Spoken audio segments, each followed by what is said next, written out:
Okay, ಅಲ್ಲಿ okay ಸಂಬಂಧಪಟ್ಟವರು ಅದರ ಬಗ್ಗೆ ಸ್ವಲ್ಪ ಮಾತಾಡಿದ್ದಾರೆ, ಒಂದು ಜೈಕಾರ ಹಾಕಿದ್ದಾರೆ, ನೋಡ್ಕೊಂಬರೋಣ ಬನ್ನಿ.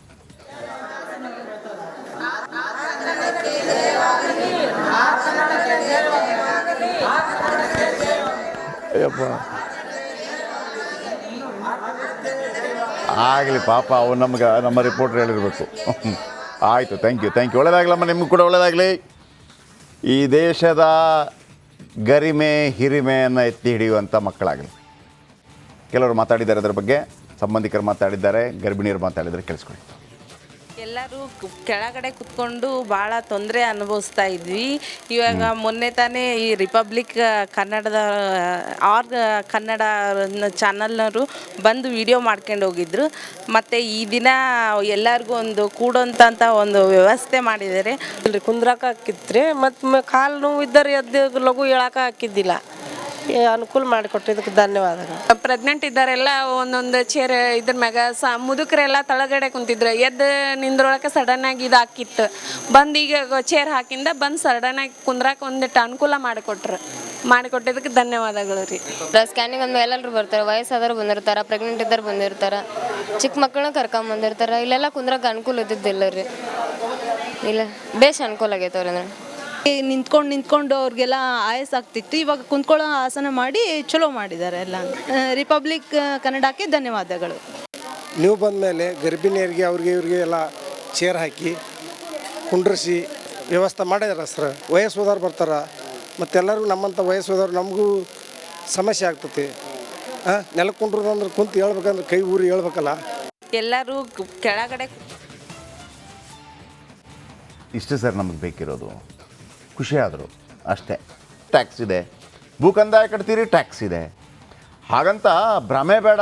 ಜಾಬಲ್ಲಿರೋರು ನಾವು 9 to 4 ಜಾಬ್ ಮಾಡ್ತೀವಿ, 50,000 ಏನೋ ಇಷ್ಟು ಸಂಬಳ ಇದೆ, ಇನ್ಕಮ್ ಟ್ಯಾಕ್ಸ್ ಕಟ್ತೀವಿ. ನೀವು ಇರೋದು 4%. ನಿಮ್ಮಿಂದೆಲ್ಲ ಆಗ್ತಿದೆ ಅಂತ ಯಾರು ತಿಳ್ಕೊಳ್ಬೇಡ, ನಾನು ತಿಳ್ಕೊಬಾರ್ದು. ಪ್ರತಿಯೊಬ್ಬರ ಕಾಂಟ್ರಿಬ್ಯೂಷನ್. ಈಗ ಅಲ್ಲಿ 3 ತಾಯಂದಿರಿಲ್ವಾ, ಆ ತಾಯಿ ಅವ್ರ ಗಂಡ ತಾವರು ಮನೆಗೆ ಯಾವುದು ಐಟಮ್ ತಂದಿರ್ತಾರೆ ಅಡುಗೆಗೆ, ಅಲ್ಲೂ ಟ್ಯಾಕ್ಸ್ ಕಟ್ಟಿರ್ತಾರೆ. ಆ ಟ್ಯಾಕ್ಸ್ ದುಡ್ಡಲ್ಲೇ ಈ ಡಾಕ್ಟ್ರುಗಳಿಗೆ ಸಂಬಳ, ಬಿಲ್ಡಿಂಗ್ ಎಲ್ಲವೂ ಕೂಡ. ನೀವು ಏನೋ ನಾವಿದ್ದ ಕಾರಣಕ್ಕಾಗಿ ಅಲ್ಲ, ಅವರಿದ್ದ ಕಾರಣ ನೀವು ಬದುಕ್ತಾ ಇದ್ದೀರಿ, ನೀವು ಊಟ ಮಾಡ್ತಾಯಿದ್ದೀರಿ. ಅವ್ರು ನಾಳೆ ಆಸ್ಪತ್ರೆಗೆ ಬಂದಿಲ್ಲ ಅಂದರೆ ಆಸ್ಪತ್ರೆ ಬಂದಾಗತ್ತೆ. ಬಟ್ ನೋಡಿ, ಆ ಮೊನ್ನೆ ಹೇಳಿದಾಗ ಹೆಂಗೆ ಹೇಳಿದ್ರು ಗೊತ್ತಾ ಸಂಬಂಧಪಟ್ಟವರು, ನೋಡಿ ನಾವು ಒಳಗೆ ಸ್ಕ್ಯಾನಿಂಗ್ ತೊಗೊಂಡೋಗಿ ಅವರನ್ನು ಕೂರಿಸ್ತೀವಿ, ಹೊರಗಡೆ ಅವರ ಸಂಬಂಧಿಕರು ಯಾಕೆ ಅವ್ರು ಕೂರಬಾರ್ದಾ? ಅವ್ರು ಕೂರಬಾರ್ದೇನ್ರಿ? ಈಗ ಮುಖ್ಯಮಂತ್ರಿಯ ಮಗ, ಒಂದು ಉದಾಹರಣೆ, ಒಬ್ಬ ಮಂತ್ರಿಯ ಮಗ, ಮಂತ್ರಿಗೆ ಕೊಡುವಷ್ಟೇ ಮರ್ಯಾದೆ ಮಂತ್ರಿಯ ಮಗನಿಗೆ ಕೊಡ್ತಾನೆ. ಅವನು ಯಾವ ಸೀಮೆ ನಾಯಕ ಅವ? ಮಂತ್ರಿ ಮಗ.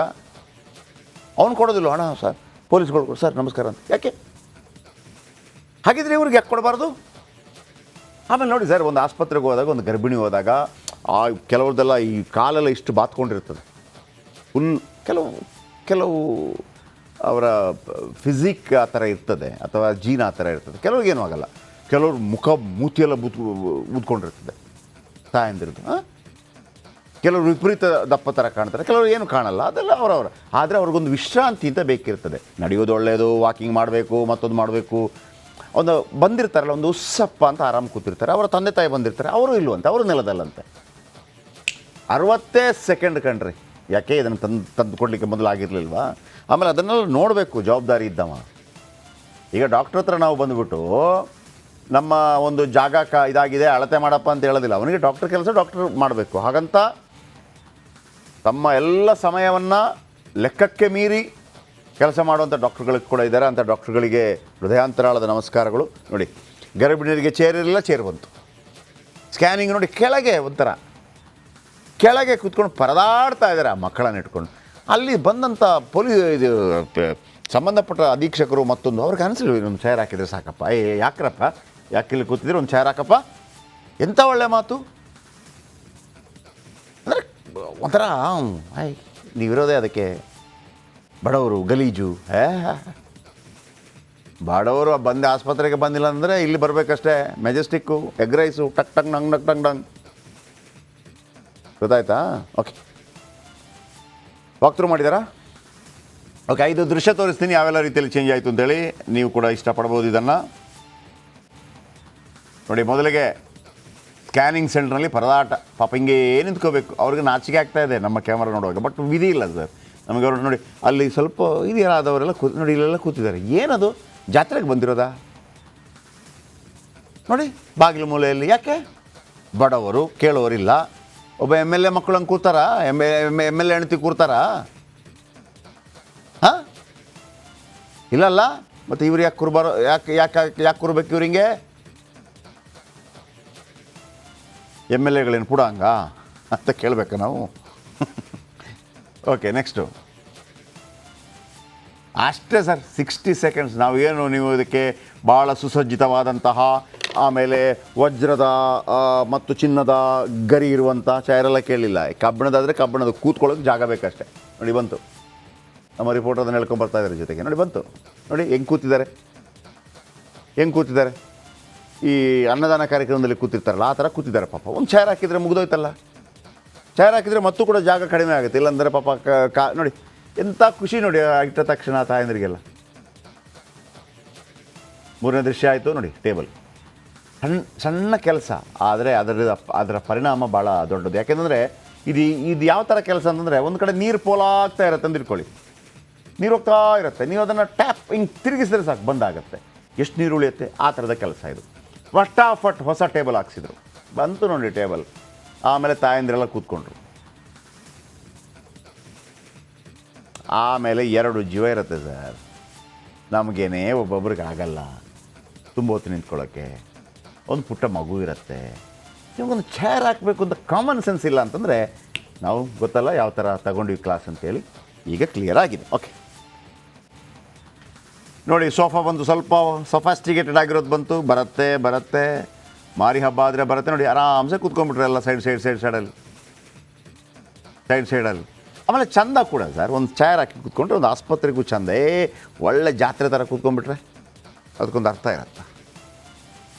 ಓಕೆ, ನೆಕ್ಸ್ಟ್ ಅವ್ರು ಮಾತಾಡಿದ್ದನ್ನು ಸ್ವಲ್ಪ ಹಾಕ್ಸಿ ಬೈಟ್ಸ್, ಆಮೇಲೆ ವಾಕ್ತರು ಹೋಗಿ. ಆಹಾ, ಖುಷಿ, ಸಮಾಧಾನ ಅಷ್ಟೇ, ತೃಪ್ತಿ. ನೋಡಿ ಅದರ ಬಗ್ಗೆ ಮಾತಾಡಿದ್ದಾರೆ ನಮ್ಮ ರಿಪೋರ್ಟರ್ ಅಲ್ಲಿ, ನೋಡ್ಕೊಂಬ. ಇದು ರಿಪಬ್ಲಿಕ್ ಕನ್ನಡದ ಸೂಪರ್ 3ಯ ಬಿಗ್ ಇಂಪ್ಯಾಕ್ಟ್ ಸ್ಟೋರಿ ಅಂತಲೇ ಹೇಳ್ಬೋದು. ಯಾಕಂತಂದರೆ ಗದಗ ನಗರದ ಜಿಮ್ಸ್ ಆಸ್ಪತ್ರೆಯಲ್ಲಿ ಗರ್ಭಿಣಿಯರು ಅಮಾನೀಯವಾಗಿ ನಡೆಸ್ಕೊಳ್ತಾ ಇದ್ದರು. ಯಾಕಂತಂದರೆ ಅವರಿಗೆ ಕುಳಿತುಕೊಳ್ಳಲು ಕೂಡ ಆಸನದ ವ್ಯವಸ್ಥೆ ಇರಲಿಲ್ಲ. ಈ ಬಗ್ಗೆ ರಿಪಬ್ಲಿಕ್ ಕನ್ನಡದಲ್ಲಿ ಸುದ್ದಿ ಪ್ರಸಾರವಾಗುತ್ತಿದ್ದಂತೆ ಇಲ್ಲಿಯ ಜಿಮ್ಸ್ ಆಡಳಿತ ಮಂಡಳಿ ಎಚ್ಚೆತ್ತುಕೊಂಡು ಅವರಿಗೆ ಆಸನದ ವ್ಯವಸ್ಥೆ ಮಾಡಿದ್ದಾರೆ.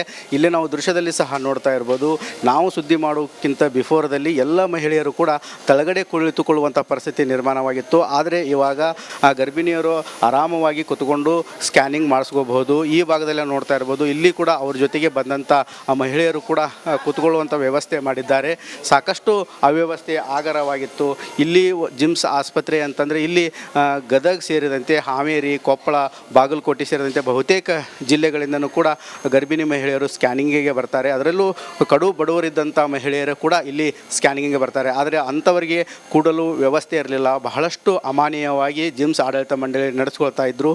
ಈ ಬಗ್ಗೆ ರಿಪಬ್ಲಿಕ್ ಕನ್ನಡ ವಿಸ್ತೃತವಾದ ವರದಿ ಮಾಡಿದ ನಂತರ ಎಲ್ಲ ಕೂಡ ಚೇರಿನ ವ್ಯವಸ್ಥೆ ಕೂಡ ಇಲ್ಲಿ ಮಾಡಿದ್ದಾರೆ. ಇದು ರಿಪಬ್ಲಿಕ್ ಕನ್ನಡದ ಬಿಗ್ ಇಂಪ್ಯಾಕ್ಟ್ ಸ್ಟೋರಿ ಅಂತಲೇ ಹೇಳ್ಬೋದು. ಸುದ್ದಿ ಪ್ರಸಾರವಾದ ತಕ್ಷಣವೇ ಏನು ಇಲ್ಲಿ ಜಿಮ್ಸ್ ನಿರ್ದೇಶಕರಾಗಿರ್ಬೋದು, ಅಧೀಕ್ಷಕರು ಇಬ್ಬರು ಎಚ್ಚೆತ್ತುಕೊಂಡು ಸುದ್ದಿ ಪ್ರಸಾರವಾದ ಕೂಡಲೇ ಎಲ್ಲ ಆಸನದ ವ್ಯವಸ್ಥೆಯನ್ನು ಕೂಡ ಇಲ್ಲಿ ಮಾಡಿದ್ದಾರೆ. ಹೀಗಾಗಿ ರಿಪಬ್ಲಿಕ್ ಕನ್ನಡದಕ್ಕೆ ಇಲ್ಲಿಯ ಗರ್ಭಿಣಿಯರು ಕೂಡ ಸಾಕಷ್ಟು ಅಭಿನಂದನೆಗಳು ಸಲ್ಲಿಸಿದ್ದಾರೆ. ಇದೊಂದು ರಿಪಬ್ಲಿಕ್ ಕನ್ನಡದ ಸೂಪರ್ 3ಯ ಬಿಗ್ ಇಂಪ್ಯಾಕ್ಟ್ ಸ್ಟೋರಿ ಅಂತಲೇ ಹೇಳ್ಬೋದು. ಕ್ಯಾಮ್ರಾಮ್ಯಾನ್ ಮಂಜುನಾಥ್ ಜೊತೆ ಮಂಜು ಪತ್ತಾರ್, ರಿಪಬ್ಲಿಕ್ ಕನ್ನಡ, ಗದಗ. ಆಯ್ತಲ್ಲ, ಫಟಾಫಟ್ ಇಂಪ್ಯಾಕ್ಟ್. ನೋಡಿ, ಆತ ಅಂದರೆ ಎಲ್ಲ ಖುಷಿ ಜೈಕಾರ ಹಾಕಿದ್ದಾರೆ ಅದನ್ನು.